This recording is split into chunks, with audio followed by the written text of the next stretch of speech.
Senador Rodante Marcoleta. Naku po, mga kababayan ko, eto na nga ba yung sinasabi ko, putik na yun, sarap talaga maging politiko. Tapos, oy, magdonasyon kayo, hindi ko idideklara to. Ha? O, eto na, mga kababayan ko. O, eto. Pakinggan nyo maigi. O, pasok! Safe na si Senador Rodante Marcoleta sa investigasyon sa kanyang questionabling sose. Sa halip, campaign donors niya, kabilang si Mike Defensor, ang pinakakasuhan. Ang detalye sa agenda report ni Joash Malimban. Terminated na ang motu proprio investigation ng Commission on Elections laban kay Senator Rodante Marcoleta. Hayop na tong pro-China ng senador na to, mga kababayan ko, nakaligtas ano? Ha? Nakaligtas ho, mga kababayan. Oo, tapos ngayon ang problema, yung pong mga nagbigay ng donor o yung mga donor ang ididemanda. Ito ho yung tumanggap eh. Ito ho yung nakinabang eh.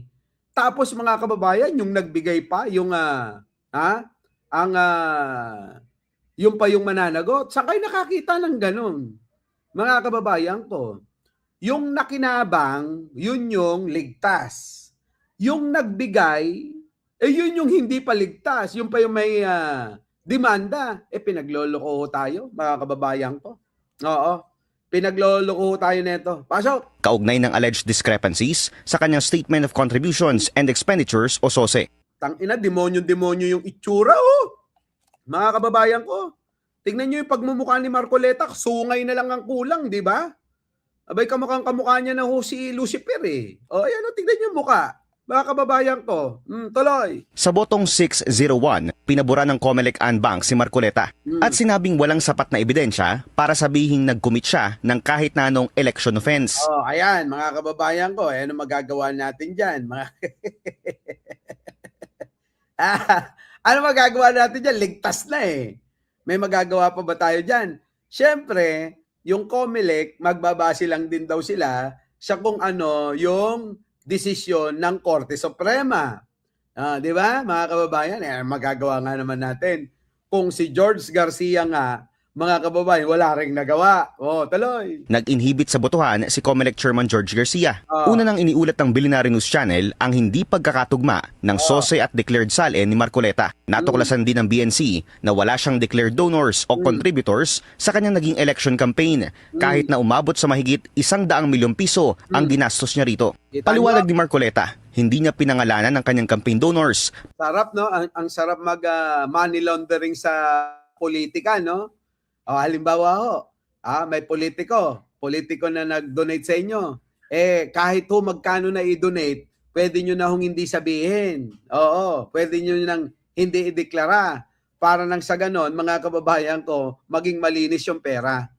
Para maiwasan aniya ang pamumulitika sa kanila. Dagdag niya, natanggap niya ang mga donasyon bago pa siya kumandidato. Sa resolusyon ng COMELEC, inaprubahan din ito ang rekomendasyon ng kanilang Political Finance and Affairs Department na ang tanong mga kababayan ko, kung tutuusin na, oo, kasi may umiral na batas eh. Ang tanong ko, anong pagkakaiba nung bago ka tumakbo at nung tumatakbo ka, bago mo matanggap yung mga donasyon mo? Sige nga ho, common sense, ano? Common sense na eto ho pinangsasangga yung mga tuntunin o yung mga batas patungkol po dito sa kanilang mga SOSE, patungkol sa mga pagtakbo nila. Ano? Mga kababayan ko, ano pagkakaiba nun? Bago ka tumanggap, bago ka tumakbo, doon ka tumanggap at tumanggap ka nung tumatakbo ka. Ano pagkakaiba nun? Di ba? Kaya ho mga kababayan, kailangan na ho talaga ng tsacha eh. Oo. Di ba? Kailangan na ho ng konkon, bahala kayo, tsacha, konkon. Kung ano pa, di ba? Mga kababayan ko, butas-butas ho talaga yung mga batas eh. Na-memorize na nila eh. Nagamay na nila yung kung paano lulusutan lahat yung mga katarantaduhan nilang gagawin eh. Kaya ho, walang napaparusahan, mga kababayan ko. Dahil po sa mga batas na nakabisado na nila kung paano nila lulusutan. Sa halip na si Marcoleta, ang tatlong donors nito ang dapat sampahan ng isang election offense complaint. Grabe. Ang dahilan, Ngayon narinig nyo, yung tatlong donors niya ang dapat daw sampahan ng kaso. Yung tumulong pa, yung sasampahan ngayon. Pero yung nakinabang ha, abay ligtas. Saan kayo nakakita ng ganon? Kung sino pa yung nakinabang, yun ang ligtas. Kung sino yung tumulong, yun pa yung paparusahan. Grabe. O, sige, tuloy. Biguraw silang magsumite ng kanilang sariling report of contributions para sa kampanya ng senador. Kabilang sa mga donor, sina Michael Tan Defensor, Joseph Varius Espiritu, at Aristotel Baluyot Viray. Ayan na, mga kababayan, kasama pa si Mike Defensor. Nako, mga kababayan ko. Ha? Oh, sige, tuloy. Para kay election watchdog kontra Daya convener Danilo Araw, weird at delikado ang itinatalagang legal precedent ng COMELEC resolution. Kaya nga. The rich and powerful have a lot to be thankful for to Marcoleta, pardon my sarcasm, because he has provided a blueprint on how to legally cheat your way into not properly disclosing your campaign donations. Ibig sabihin, pwede pala na magkaroon ka ng zero donation at pwede pala na hindi mo i-disclose kung sino-sino yung nag-donate sa'yo, basta siguraduhin mo lang na isusumite o ibibigay yung donasyon sa'yo bago yung simula ng kampanya. Oo nga, kita mo, pwede pala yung ganon. O, di maaabuso talaga, madaling abusuhin.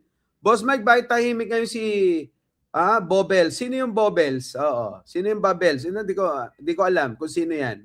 Aminado si Chairman Garcia na tila nakakapagpahina ito ng mandato ng poll body. Pero wala raw silang magagawa kundi i-enforce ang election laws. Lalo na't malinaw aniya na hindi pa kandidato si Marcoleta nang tanggapin ang donasyon. Sana po ay ma-resolve yan ng legislation. Talaga pong walang magagawa kasi si COMELEC. Sino to? Boss Mike, bakit tahimik ngayon si Baba Bells? Ewan ko doon sa hayop na yun. Baka naipalot yung kanyang baba. Kahit po naman ano ang klaseng interpretasyon namin sapagkat po kailangan po ng pagbabago sa batas natin.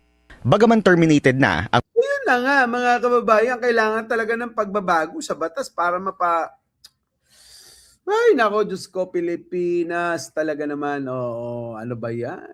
Ibang klase talaga, mga kababayan ko. Kaya tayo, alam mo, sa totoo lang, ang yaman ng Pilipinas, totoo ho yan eh.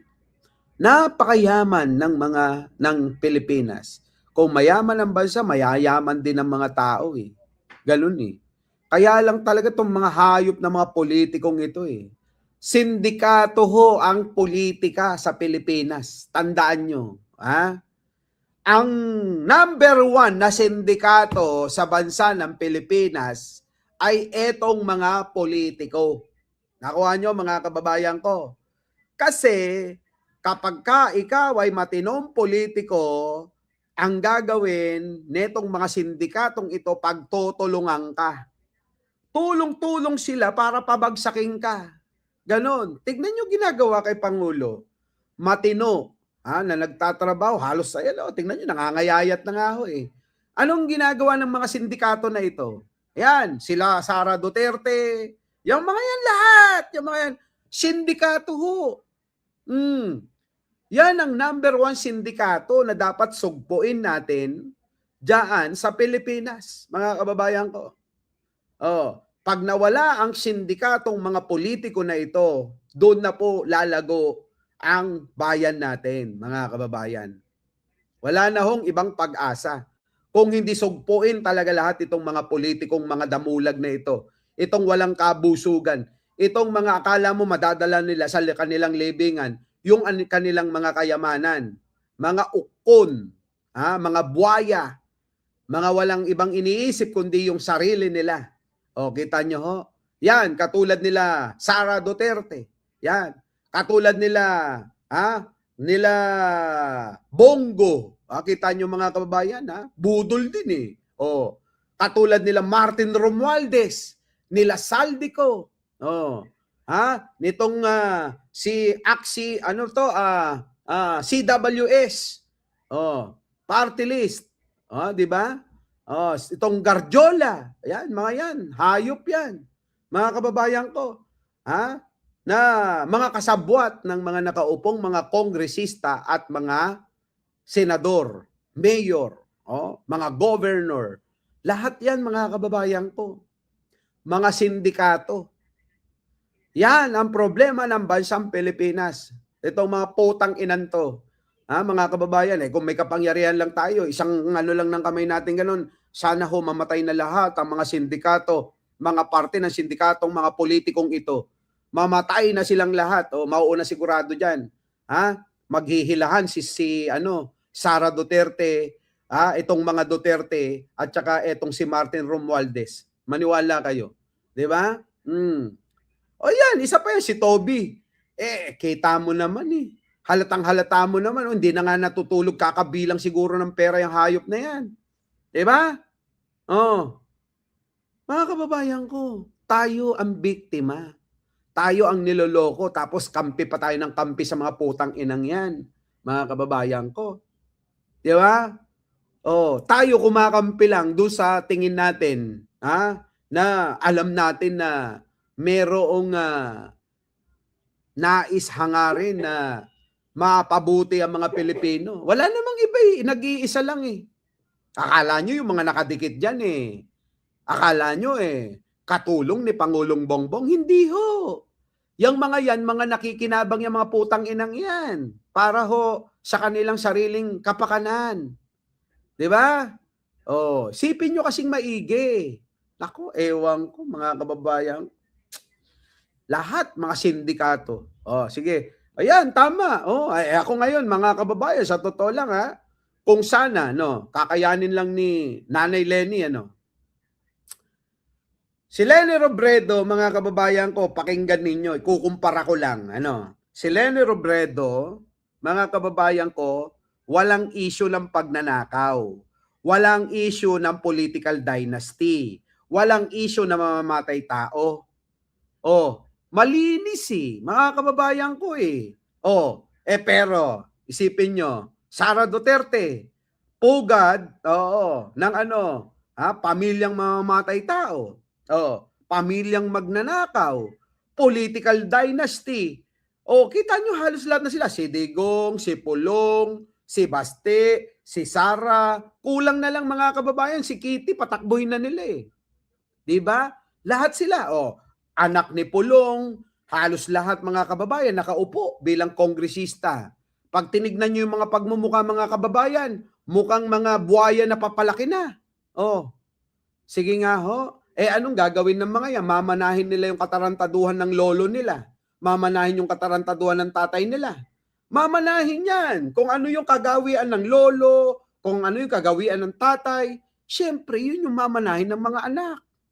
Ano ba yan, mga kababayan? Hindi ba kayo natatauhan at hindi niyo naiisip yung ganyan? Kaya ako mga kababayan ko, kung tumakbo si Lenny at sabihin ni Pangulong Bongbong Marcos na, eto na, dito na tayo sumuporta. Mga kababayan ko, pati brief ko. Di ba? Ganun tayo, susuporta. Taya, pati brief, mga kababayan ko. Pero, kung sasabihin mga kababayan, tatakbo si Martin dahil mayroong mga nagtutulak ng ganyan, Tatakbo daw si Martin Romualdez. Anak ng tinapa. Sa dami-dami ng vlogger niya na binabayaran niya, sa dami, sa kapal ng limpak-limpak na salapi na binabayad niya sa PR man niya, mga kababayan ko, wala Hindi talaga maiangat-angat nila. Wala. Walang appeal, walang dating. Bakit? Kilalang-kilala ng mga taong mandurugas Paano mo naman ipagtatanggol yung ganong tao? Sige nga ho. 'Di ba? Halimbawa, Martin Romualdez, tatakbong presidente. Anak ng pating na yan, Diyos ko po. Malamang kulelat yan, mga kababayan ko. At tingin ko, hindi rin niya na sosoportahan ng kanyang pinsang si Pangulong Bongbong Marcos. 'Di ba? Ganon. Wala na tayong pagpipilian. Halimbawa, kung walang-wala talaga, ayaw talaga ni Leni Robredo na tumakbo, wala. Malamang, mas marami ang tangang mga Pilipino di ba? Malanalo si Sara kung dalawa lang sila. Yan. Walang appeal. Kahit anong benta di ba? May nakakausap nga ako mga vlogger niya. Wala daw talagang hirap-hirap daw ibenta sa taong bayan eh. Walang dating, wala, ayaw. Oo, kumbaga sa ano mga kababayan, yung kay Martin, para bang kung sa pagkain, yan na ho mga kababayan yung bagoong eh. Oo, na panghalo-halo na lang ba? Di ba? Oh, pagkakakain ka, ihalo mo na lang yung bagoong. Ganon. Wala eh. Hindi mo pwedeng kaining buo, yun lang eh. Hindi mo pwedeng papakin. Ano po? Ha? Hirap o iangat kahit kahit payat na. Ganon. O sige ho, kayo. Buro. Ay, totoo naman. Magalit na magalit sa inyo. Pero totoo mga kababayan ko, kayo ho. Oh, wala ho. Martin Romualdez, wag nyo nang ipilit yan. Yung mga vlogger niya nga galit na galit. Hindi ka naman galit, ano. Yung kumikita naman dyan eh. Oh, kahit ano nga gawin ang bigat talaga eh. 'Di ba? Sing bigat nung taga-handle ng mga vlogger niya eh. Ganun kabigat, malas. O, kita nyo ano nangyari. Ilang taon na ilang taon na nilang inaangat si Martin, hindi maiangat-angat. Ang bigat-bigat eh. 'Di ba? Napakabigat mga kababayan ko. Oh, 'di ba? Sige. Dito na tayo. Nasaan na ba tayo? Kay Lenny na lang tayo, ano. Kung sakali kay Lenny na lang. Tuloy. Motu proprio investigation ng COMELEC, nananatiling nakabinbin ang mga isinampang reklamo ng grupong kontradaya. Kabilang dito ang complaint sa COMELEC. Sabi ni Princess, ikaw lang ang galit kay Martin, Mike Cervera. Akala mo lang 'yun. Oo. Wala ka naman sa field namin eh. Kapag nasa field ka na namin, doon mo sabihin na ako lang ang galit. Kahit nga yung mga binabayaran, galit din sa kanya. Kita mo? Binabayaran niya na 'yun ha. Galit pa rin sa kanya. Di ba? Kaya nga kung mali pala ako, di sabihin nyo sa mga kakilala nyo, close nyo mga vlogger, banatan na ako. Yun yung hinihintay ko, yung mabanatan ako at sabihin na, mali ka, Mike Cervera. Hindi totoo yung sinasabi mo. Bakit walang sumisita? Sige nga, bakit wala? Sasabihin nyo, sino ang vlogger na titira? Bakit wala? Diba? Sino ba yung mga kilala nyo mga vlogger na nagtatanggol kay Martin? Sumbong nyo ko. Sabihin nyo si Mike Cervera, binabanatan yung idol mo. Ganon. Diba? Diba? Yun. Eto na. Bakit galit? Galit ba ako? Hindi naman ako galit Hindi ako galit kay Ninong Martin. Kailan ba ako magagalit doon? Eto na. Pasok. Ombudsman at BIR para sa agenda. Yan, mga kababayan ko, yari si Mike Defensor. At syempre, mga kababayan ko, kung ganyan ng ganyan, maliligtas na talaga itong